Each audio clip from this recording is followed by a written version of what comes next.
ಇದು ಕರ್ಮಾಧಾರಿತವಾದ ಜಗತ್ತು. ಇದು ಕ್ರಿಯಾಶೀಲ ಜಗತ್ತು. ಕಾರ್ಯಗಳ ಮಧ್ಯೆ ನಡೆಯುತ್ತಿರುವಂತಹ ಜಗತ್ತು. ನಹಿ ಕಶ್ಚಿತ್ ಕ್ಷಣಮಪಿ ಜಾತ ತಿಷ್ಠತ್ ಕರ್ಮಕೃತ್. ಕರ್ಮವಿಲ್ಲದೆ, ಕಾರ್ಯವಿಲ್ಲದೆ ಒಂದು ಅಣು ಸಹಿತ ಈ ಅಸ್ತಿತ್ವದಲ್ಲಿಲ್ಲ. ನೀವು ಯಾವುದನ್ನೇ ತೆಗೆದುಕೊಳ್ಳಿ, ನೀವು ನಿಸರ್ಗ ನೋಡ್ರಿ. ಉದಿಸುವ ಸೂರ್ಯ ಪ್ರತಿ ಕ್ಷಣ ಅವನ ಕಾಯಕ ನಡೀತಾನೆ ಇದೆ. ಬೀಸುವ ಗಾಳಿ ಸದಾ ಬೀಸ್ತಾ ಇದೆ. ಬೀಸುವ ಗಾಳಿ ನಮಗೂ ಸಂಡೇ ನಾವು ಬರಂಗಿಲ್ಲ ಕೆಲ್ಸಕ್ಕಂತಂದ್ರೆ ನಡೀತಿರ್ತೇನೆ. ನಮಗೂ ಸ್ಯಾಟರ್ಡೆ ಹಾಫ್ ಡೇ ಬೇಕು ನಮಗಂದ್ರೆ ನಡೀತಿರ್ತೇನೆ. ಹರಿಯುವ ನದಿ ಸದಾ ಹರಿತಾ ಇದೆ. ಮತ್ತೆ ಹರ್ಕೊಂತಿದ್ರನ ನದಿ ಅಂತಾರ. ಅದಕ್ಕೆ ನಿಂತಿದ್ದಕ್ಕೆ ನದಿ ಅನ್ನೋದಿಲ್ಲ. ನದಿ ಹರಿತಾ ಇರಬೇಕು. ಮತ್ತು ನದಿಯ ಸೌಂದರ್ಯ ಮತ್ತು ಸೊಬಗು ಇರುವುದು ಹರಿಯುವಿಕೆಯಲ್ಲಿ. ಮತ್ತು ಹರಿಯುವ ನದಿ ಅಕಸ್ಮಾತ್ ನಿಂತಿತ್ತು ಅಂದ್ರೆ ಏನಾಗ್ತದೆ ನೋಡಿ. ಅಕಸ್ಮಾತ್ ನಿಂತು ನೀರು ಏನಿತ್ತು ಅಂದ್ರೆ, ನಿಂತಿತ್ತು ಅಂದ್ರೆ ನೀರು ಕೆಡ್ತೈತಿ. ಕುಂತರ ಮನುಷ್ಯ ಕೆಡ್ತಾನೆ. ನದಿ ಹರ್ಕೊಂತಿರ್ಬೇಕು, ಮನುಷ್ಯ ದುಡ್ಕೊಂತಿರ್ಬೇಕು. ಇದು ಜೀವನದ ಸೂತ್ರ, ವಿಕಾಸದ ಸೂತ್ರ. ವ್ಯಕ್ತಿ ಅಭಿವೃದ್ಧಿ ಇರಬಹುದು, ದೇಶ ಅಭಿವೃದ್ಧಿ ಇರಬಹುದು. ಇದು ಕಲಿಯುವುದು ಸದಾ ದುಡಿಮೆ. ನಿಮ್ಮ ದೇಹವನ್ನ ತೆಗೆದುಕೊಳ್ಳಿ. ನೀವು ನಿಮ್ಮ ದೇಹ ತೆಗೆದುಕೊಳ್ಳ್ರಿ. ನಿಮ್ಮ ರೆಸ್ಪಿರೇಟರಿ ಸಿಸ್ಟಮ್ ಇರಬಹುದು, ಕಾರ್ಡಿಯೋವ್ಯಾಸ್ಕ್ಯುಲರ್ ಸಿಸ್ಟಮ್ ಇರಬಹುದು, ಡೈಜೆಸ್ಟಿವ್ ಸಿಸ್ಟಮ್ ಇರಬಹುದು. ಯಾವಾಗ ಒಂದರ ನಿಂತೈತೆ ನೀವು ಮಲ್ಕೊಂಡಾಗೂ ನಿನ್ನ ಹೃದಯ ಬಿಡಕತ್ತೈತಿ. ಮತ್ತೆ ಇವನು ಮಲ್ಕೊಂಡಾನ ಬಿಡಿ, ಇವನಿಗೆ ಗೊತ್ತಾಗೋದಿಲ್ಲ ಅಂತ ತಿಳ್ಕೊಂಡು ಹೃದಯ ಅಕಸ್ಮಾತ್ ನಿಂತಿದ್ರ ನಡೀತಿತ್ತೇನು ಅಂದ್ರೆ, ನಾನು ಮಲಗಿಕೊಂಡಾಗ್ಯೂ ಸಹಿತ ನನ್ನ ಹೃದಯ ಕೆಲಸ ಮಾಡಕತ್ತೈತಿ. ಕೈ ಒಂದು ಹೃದಯ ಕೇಳ್ತಂತ. ಅಲ್ಲ, ಈ ಮಂದಿ ಅದಾರಲ್ಲ, ಇಷ್ಟು ನೀನು ಒಂದು ಕ್ಷಣನೂ ಬಿಡ್ಲಾರ್ದಂಗೆ ದೇಹದ ಕೆಲಸ ಮಾಡ್ತೇಪ. ಬೆಳಿಗ್ಗೆ ಎದ್ದು ಕೂಡ್ಲೆ ಮಂದೆಲ್ಲ ಇವ್ರು ಹೋಗಿ ಕನ್ನಡಿ ಮುಂದೆ ತಲೆ ಕೂಡ್ಲ ನೋಡ್ಕೊಂಡಾರ ಹೊರತು ಹೃದಯ ಹೆಂಗೈತಂತ ಒಬ್ಬರು ನೋಡ್ಕೊಂಡಾರ. ನೀವು ಬೆಳಿಗ್ಗೆ ಎದ್ದು ಕೂಡ್ಲೆ ಎಲ್ಲರೂ ಹೋಗಿ ತಮ್ಮ ಹೇರ್ ಸ್ಟೈಲ್ ನೋಡ್ಕೊಂಡಾರ. ಹೆಂಗೈತಿ, ನಮ್ಮ ಕೂಡ್ಲ ಚಲೋ ಆದಾಗ ಇಲ್ಲೋ, ಇವತ್ತಿನ ದಿನಮಾನಕ್ಕೆ ತಕ್ಕಂಗೆ ನನ್ನ ಸ್ಟೈಲ್ ಐತೆ ಇಲ್ಲೋ ಅಂತ ನೋಡ್ಯಾರ. ಒಬ್ಬರ ನಿನ್ನ ಹೃದಯದ ಕಡೆ ಲಕ್ಷ್ಯ ಕೊಟ್ಟಾರೇನು? ಅವಾಗ ಹೃದಯ ಹೇಳ್ತಂತ, ಇನ್ನೊಬ್ಬರು ನೋಡ್ಲಿ ಅಂತ ಮಾಡೋದಲ್ಲ. ಎದಕ್ಕೆ ನಾವು ಕೆಲಸ ಮಾಡಬೇಕು ಅಂದ್ರೆ, ದುಡಿದೇ ಇದ್ರೆ ನಾವು ಬದುಕುವುದಿಲ್ಲ. ನಾವು ಬದುಕಬೇಕಂದ್ರೆ ದುಡಿಬೇಕು, ಇನ್ನೊಬ್ಬರು ಬದುಕಿಸಬೇಕಂದ್ರೆ ದುಡಿಬೇಕು. ಇದು ಜೀವನದ ತತ್ವ. ಇದು ಮನುಷ್ಯ ಬದುಕುವುದಕ್ಕಾಗಿ ದುಡಿಯೋದು.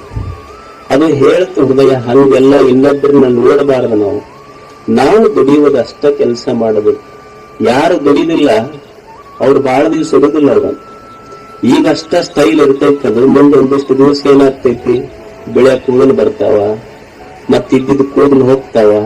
ಒಂದ್ ದಿವ್ಸ ನಾವು ಮುಖ ಎಲ್ಲಿ ತೊಳ್ಕೋಬೇಕನ್ನ ನಮಗ ಗೊತ್ತಾಗೋದಿಲ್ಲ. ಕಾಲ ಬದಲಾಗಿ ಹೋಗ್ತೈತಿ. ದುಡಿಯವ್ರು ಮಾತ್ರ ಉಳಿತಾರಿಲ್ಲ ಅಂತ ಹೃದಯ ಹೇಳ್ತಷ್ಟೆ. ನೀವು ನೋಡಿ, ನೀವು ಸುಮ್ಮನೆ ಒಂದು ಕ್ಷಣ ಈ ನಿಸರ್ಗದ ವೈಚಿತ್ರ್ಯ, ವಿಸ್ಮಯತೆ, ರಹಸ್ಯವನ್ನು ಒಂದು ಕ್ಷಣ ಗಮನಿಸಲಿ. ಕಾಲಿಲ್ಲದ ಜನ ಕಾಲಿಲ್ಲದ ಕುಂತರು ಈ ನಿಸರ್ಗದಲ್ಲಿ ನಾವು ನೋಡಿ. ಕೈ ಇಲ್ಲದವರನ್ನು ನೋಡಿವಿ, ಕಿವಿ ಇಲ್ಲದವರನ್ನು ನೋಡೀವಿ, ಕಣ್ಣಿಲ್ಲದವ್ರನ್ನ ನೋಡೀವಿ. ತಲೆ ಇಲ್ಲದವರಂತೂ ಬಹಳ ಮಂದಿ ಪ್ರಶ್ನೆನೇ ಇಲ್ಲ.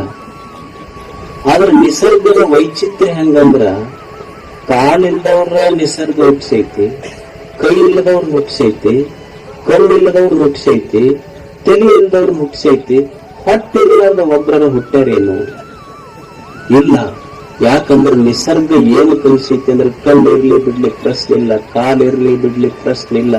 ಹೊಟ್ಟೆ ಇಟ್ಟ ಯಾಕೆ ಹುಟ್ಟಿಸೈತಿ ಅಂದ್ರೆ, ಏನಿದ್ರು ಬಿಟ್ರು ಪ್ರಶ್ನೆ ಇಲ್ಲ. ನೀವು ದುಡ್ಕೊಂಡ ಬದುಕಬೇಕಂತ ನಿಸರ್ಗ ಹೊಟ್ಟೆ ಒಂದು ಇಟ್ಟೈತಿ, ಮರ್ತ ಇಲ್ಲ ಅದು ನಿಸರ್ಗ. ಅದಕ್ಕೆ ಮನುಷ್ಯ ಸದಾ ದುಡಿಯುವುದು. ಮತ್ತೆ ಹೆಂಗ್ ದುಡಿಯುವುದು ಬೇಕಲ್ಲ? ದುಡಿಯುವುದಂದ್ರೆ ಹಂಗ ದುಡಿಯುವುದಲ್ಲ. ಈಗ ನೀವು ನೋಡಿ, ಒಂದು ಮನೆ ಕಟ್ಟಿಸ್ತೇವೆ.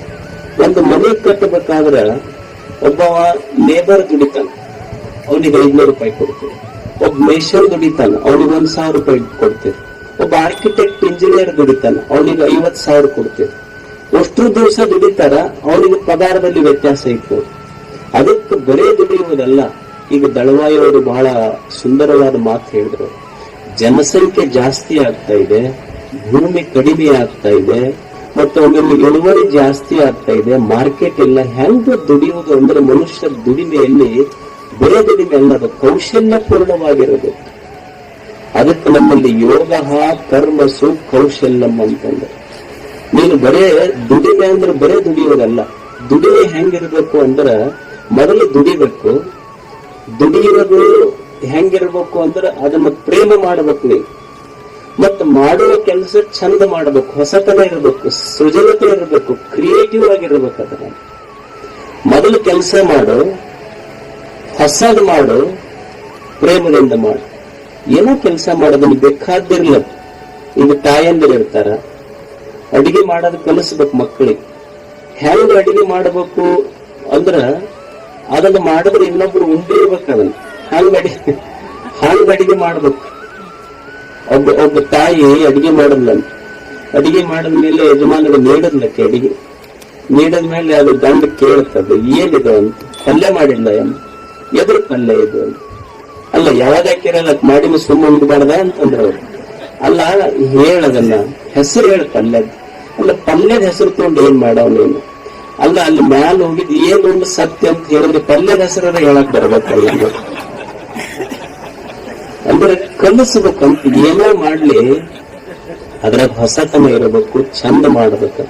ಮೊದಲು ಮಾಡುವ ಕೆಲಸ ಪ್ರೇಮ ಮಾಡಬೇಕು, ಮಾಡುವ ಕೆಲಸ ಚಂದ ಇರಬೇಕು, ಮತ್ತು ಹೊಸತನ ಇತ್ತು ಅಂದ್ರೆ ಅದು ಯೋಗ ಅನ್ನಿಸ್ಕೊಳ್ಬೇಕು. ಅದಕ್ಕೆ ಯೋಗ ಕರ್ಮಸು ಕೌಶಲ್ಯ.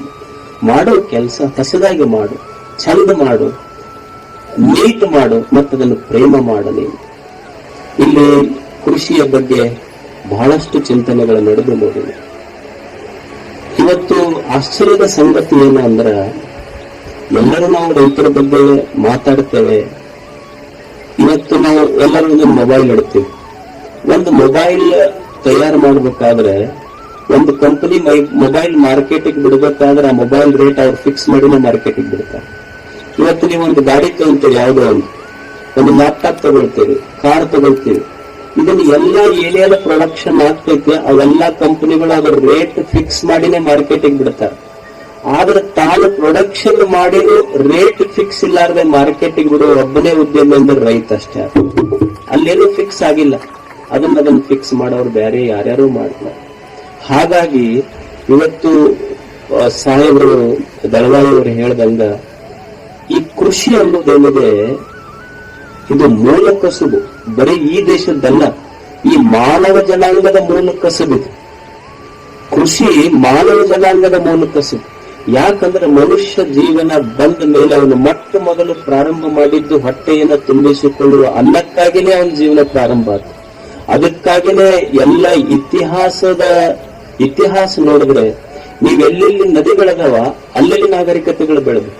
ಅದು ನೈಲ್ ನದಿಯ ದಡದಲ್ಲಿರಬಹುದು, ಸಿಯಾಂಗ್ ನದಿಗಳಿರಬಹುದು, ಸಿಂಧು ನದಿ ಇರಬಹುದು, ಇವೆಲ್ಲ ಯೂಫ್ರೆಟಿಸ್ ಮತ್ತು ಟೈಗ್ರಿಸ್ ನದಿಗಳಿರಬಹುದು. ಯಾಕಂದ್ರೆ ಮೊದಲ ಮೂಲ ಕಸಬು ಹುಡುಕೊಂಡಿದ್ದ ಕೃಷಿ. ಇದು ಎಷ್ಟು ಅದ್ಭುತ ಐತಿ ಭೂಮಿ ಅಂದ್ರ, ಇದರಲ್ಲೊಂದು ವೈಶಿಷ್ಟ್ಯತೆ ಇದೆ, ಇದರಲ್ಲೊಂದು ವಿಸ್ಮಯತೆ ಇದೆ. ಈ ಮಣ್ಣು ಎಷ್ಟು ಅದ್ಭುತವಾಗಿದೆ ಅಂದ್ರ, ಈಗ ನೀವು ನೋಡಿ, ಈ ಮಣ್ಣಿನಿಂದ ಎಲ್ಲವನ್ನೂ ನಾವು ಬೆಳಿತೀವಿ, ಮಣ್ಣಿನಿಂದ ಎಲ್ಲವೂ ಬರ್ತದೆ.